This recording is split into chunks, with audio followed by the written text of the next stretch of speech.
Someone just tested you. Maybe seconds ago, maybe years ago, and it's still echoing in your bones. You felt it before you understood it, that subtle drop in their voice, that pause meant to shrink you, that smile that wasn't friendly, it was diagnostic. This is where disrespect is born. Not in shouting, not in insults, but in tests. And you failed more of them than you realize. Feel that discomfort? Good. That's awareness waking up. Here is the forbidden truth no one tells you. Disrespect is not an event, it is an experiment. And the person across from you is watching to see what kind of creature you are. Predator or prey?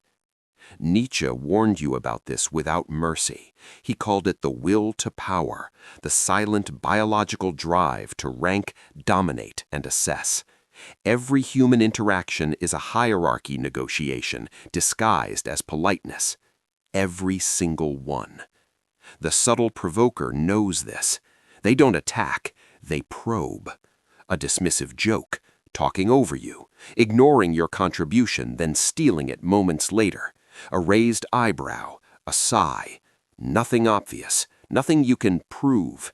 That's the trap.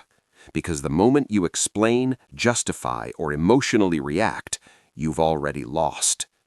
Here's what they're watching for. Do your shoulders tighten? Does your voice speed up? Do you smile to reduce tension? Do you over-explain? These are not habits, they are signals of submission. And submission invites escalation. Now listen to this carefully, because this is where everything flips. You do not kill disrespect by confronting it. You kill it by reflecting dominance without aggression. The mirror of dominance. Machiavelli understood this centuries ago. Power is not what you do, it is what others feel you might do. So when the test comes, and it will, you do three things only. First, you slow down. Your movements become deliberate, economical, controlled. Speed is fear. Slowness is command. Second, you hold the gaze. Not staring, not challenging, just unblinking presence. Long enough for them to feel seen. Most people cannot tolerate this. It destabilizes them. Third, and this is lethal, you respond less than expected. No defense, no explanation, no emotional color. A neutral acknowledgement, or nothing at all. Why? Because the subtle provoker feeds on imbalance. They need your reaction to calibrate their next move. When you give them calm certainty instead, their internal algorithm collapses. They feel it instantly. Confusion, unease, doubt. You didn't fight them, you didn't submit, you made them question their position. That's dominance. Here's the twist most people never see until it's too late. The strongest person in the room is not the loudest, it's the one whose nervous system doesn't flinch. Predators don't hunt chaos, they hunt predictability. And when you become unreadable, you become expensive to challenge. From this moment forward, you observe tests everywhere. At work, in friendships, in relationships, in strangers. And each time you ask yourself one question. What would calm power look like right now? Then you become it. No performance, no ego, no apology. Just presence. This is how respect begins to form before words are spoken. And once you master this mirror, disrespect doesn't escalate. It dies quietly, confused about why you were never afraid. But because the next archetype is louder, more aggressive, and if you use this method there, you will get hurt. Which is why the next principle is not about presence, it's about annihilation through silence. This one is louder, cruder, more theatrical. This is the type of disrespect everyone recognizes and almost everyone responds to wrong.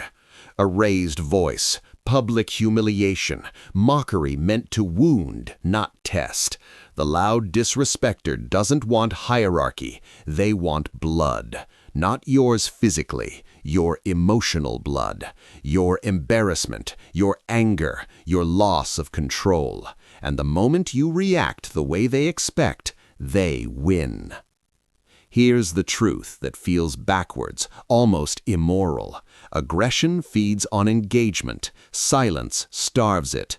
Robert Greene wrote about this mercilessly. When you show emotion, you give your opponent information. The loud disrespecter is not powerful. They are overexposed. They are shouting because they cannot control the room any other way. Picture this. You're in a meeting. A coworker cuts you off, laughs, dismisses you in front of others. Your pulse spikes, your chest tightens, your mind starts racing through comebacks. That urge, that need to respond, that's the trap. Because the room isn't watching them, they're watching you. And the room will side with whoever looks composed while the other looks desperate. So here's how the Silent Annihilator works. First, you don't rush to speak. You let the silence stretch just a little too long, long enough to make people uncomfortable, long enough for attention to shift away from them. Silence is not absence, it's pressure. Second, you remove emotional content entirely. No anger, no sarcasm, no wounded tone, just neutral gravity. One sentence if needed at all. Low volume, slow cadence, sometimes not even a sentence. Sometimes a look is enough. Why does this work? Because the loud disrespecter is performing, and performers collapse without an audience. Here's the mid-module revelation most never understand. Public disrespect is a gamble. They are betting you'll react emotionally so they don't look unstable. When you don't, the instability snaps back onto them. People start noticing the volume, the desperation, the lack of restraint. Suddenly, they're not dominant, they're exposed. This is where the gray rock becomes lethal. No reaction, no fuel, no drama. You become so boring, so unresponsive that their aggression has nowhere to land. And here's the shocking part. They will often escalate once more, louder, sharper, more desperate. This is not strength. This is extinction behavior. And if you stay calm through that final surge, the room silently recalibrates. They lose status. You gain gravity without lifting a finger. Now understand this clearly. This is not weakness. This is restraint weaponized. Sun Tzu said it without mercy. The supreme art of war is to subdue the enemy without fighting. Silence is not retreat. It's dominance that doesn't need witnesses. But listen closely. This method is dangerous if misused. Silence works on those who seek reaction. It fails against those who work in the shadows, because the next archetype doesn't shout. They smile, they whisper, they wait. And if you mistake silence for safety with them, you won't see the blade until it's already inside your reputation. Breathe. Because the next principle is about betrayal, passive aggression, and enemies who call themselves friends. This is the most dangerous form of disrespect you will ever face, because it doesn't feel like disrespect. It feels like concern, like humor, like loyalty. The shadow assassin never confronts you. They study you. They learn your rhythms, your doubts, your blind spots, and then they cut, quietly. Freud called this unconscious aggression, hostility buried so deep even the person expressing it can deny it. But denial doesn't make it harmless, it makes it surgical. Think carefully. The friend who jokes about your failures, always just kidding. The colleague who praises you publicly but questions you privately. The family member who subtly undermines your confidence while claiming to protect you. No explosion, no evidence. Just erosion. And erosion is how respect dies without a sound. Here's the chilling truth. The shadow assassin doesn't want to dominate you openly. They want to reposition you quietly beneath them. They spread doubt instead of insults. They ask innocent questions that poison perception. They let others do the damage while they stay clean. Court politics were built on this. Ancient Rome perfected it. Modern workplaces reward it. And if you respond emotionally, confrontationally, or defensively, you become the unstable one. They win. So how do you kill disrespect that never announces itself? You do not confront shadows. You starve them of light. First rule, information control. You stop revealing your inner world. No complaints, no vulnerabilities, no ambitions spoken aloud. Not because you're weak, because information is ammunition, and they are always collecting. Second rule, pattern recognition over reaction. You don't react to a single moment. You watch for pattern. Disrespect becomes visible only in patterns. The same joke, the same doubt planted, the same subtle exclusion. Once you see the pattern, you've already won, because now you know this. They are predictable, and predictable enemies are already defeated. Here comes the mid-module revelation most people never survive long enough to learn. You don't expose the shadow assassin. You outgrow them. You reduce access. You shorten conversations. You stop feeding proximity. Strategic disengagement. Cold, clean, unemotional. And here's the part that shocks people. When you disengage correctly, they panic. Why? Because their power depended on closeness. Without access to you, they can't influence the narrative. They begin to overreach. They reveal themselves, not to you, but to others. You stay silent, observant, untouched. Nietzsche would call this self-overcoming, not fighting the enemy, but refusing to be shaped by them. This is how reputations are saved. This is how social power shifts invisibly.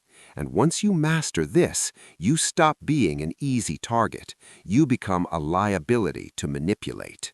Because the next archetype doesn't wait, doesn't whisper, doesn't test. They strike openly, suddenly, and if you hesitate, they brand you forever.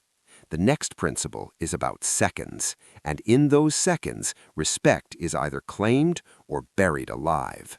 Seconds. That is all you have. A disrespectful comment, a line crossed, a challenge thrown like a dagger.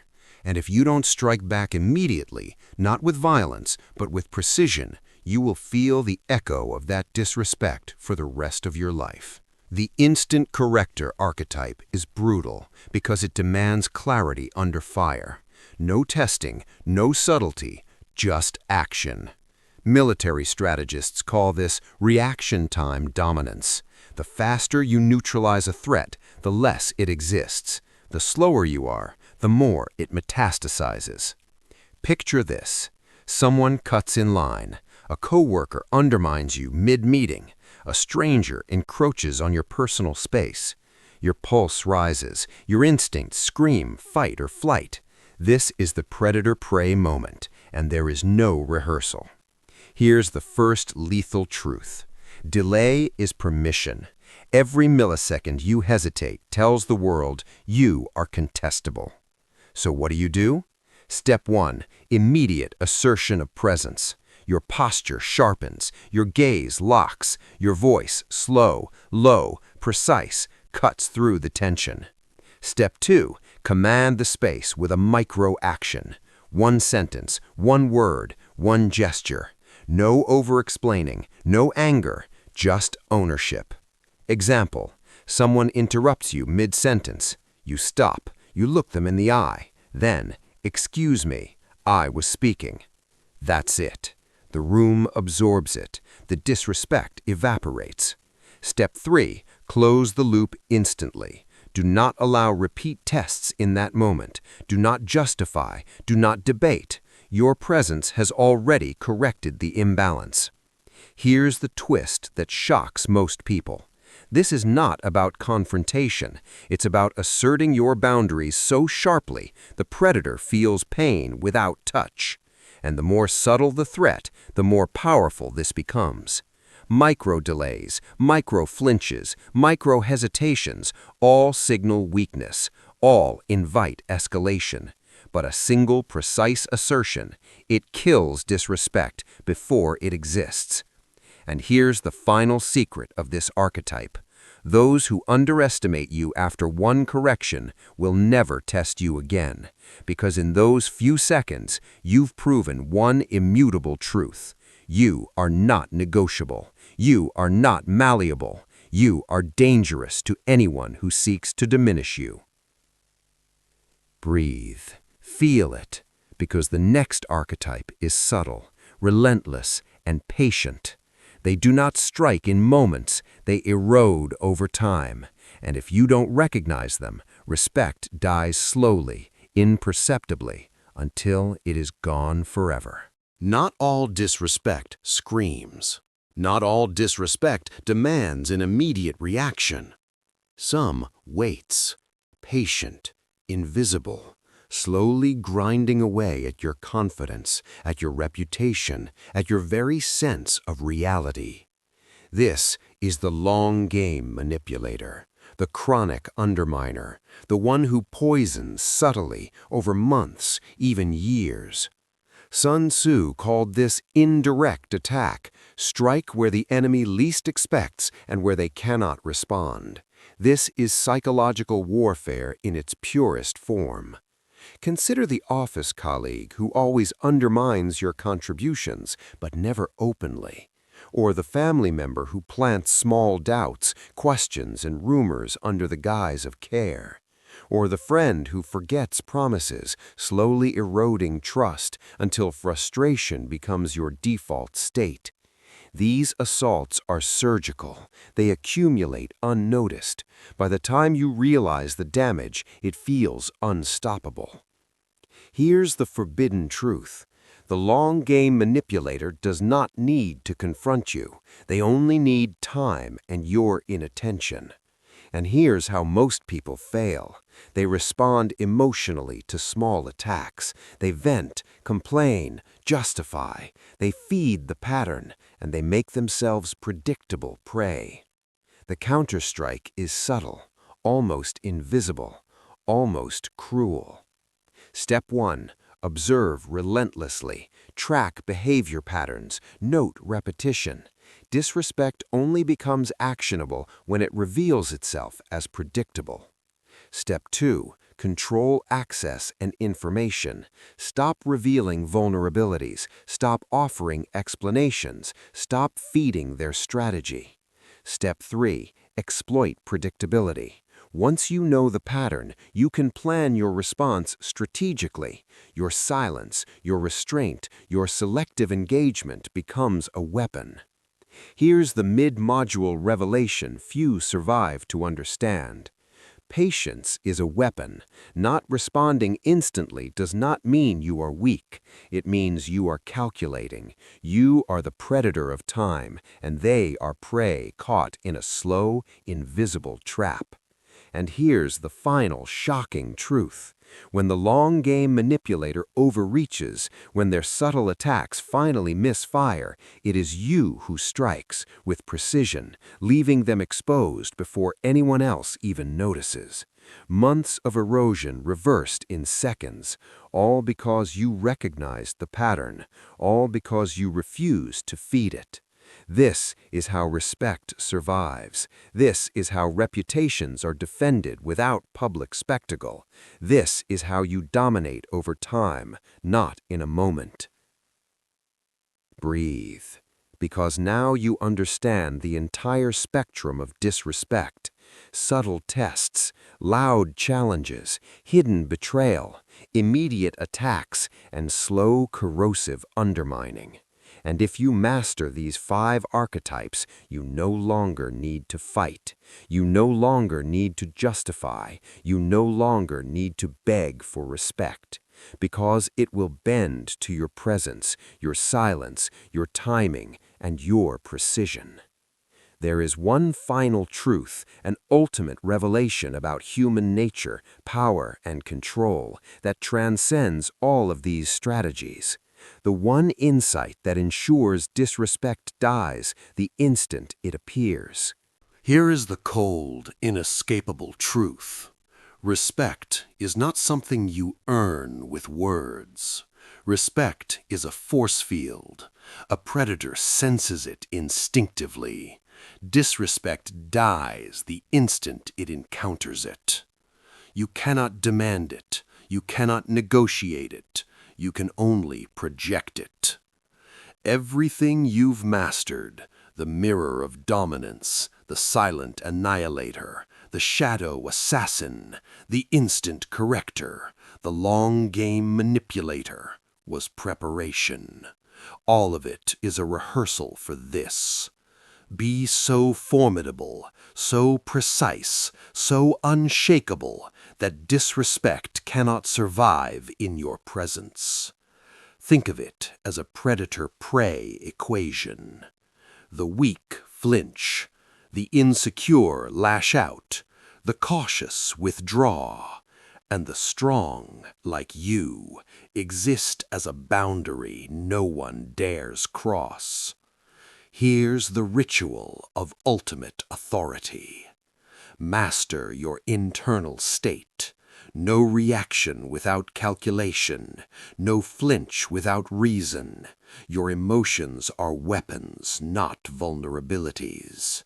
Project inevitability. Your gaze, your posture, your voice, each micro-behavior signals, I will not be contested. I will not be diminished. Strike psychologically, not physically. Respect dies when predators recognize you are untouchable, unreactive, unreadable, decisive. A single word, a look, or a boundary is all it takes. Here's the forbidden psychological insight few ever grasp. Disrespect is a refraction of fear. When someone tests you, insults you, or undermines you, it is always because they fear you more than they respect you. And fear is contagious. Project it convincingly. The moment you do, the energy flips. The aggressor feels predation instead of opportunity. Here is the cinematic reality. A coworker tries to humiliate you in front of others. You pause, breathe, lower your voice slightly, and simply continue with your point. Silence fills the space. They look foolish. Everyone else perceives your authority. Respect consolidates. You do not argue. You do not retaliate. You do not negotiate. You exist, and that is enough. And here's the ultimate shock. When mastered, this principle is instantaneous. No matter the type of disrespect, overt, subtle, hidden, or chronic, it dies the moment it encounters your presence. You are no longer prey. You are the predator. The world will learn respect before it ever considers defiance. And one final whisper of truth before we end. Most people never achieve this. Most people react, flinch, hesitate, and allow disrespect to grow. But if you follow these principles step by step, archetype by archetype, you become untouchable. You are not arguing for respect. You are commanding it silently, invisibly, lethally. Now, the choice is yours. Will you be prey, or will disrespect die before it even breathes in your presence? Feel it, because this is not theory. This is survival. This is power.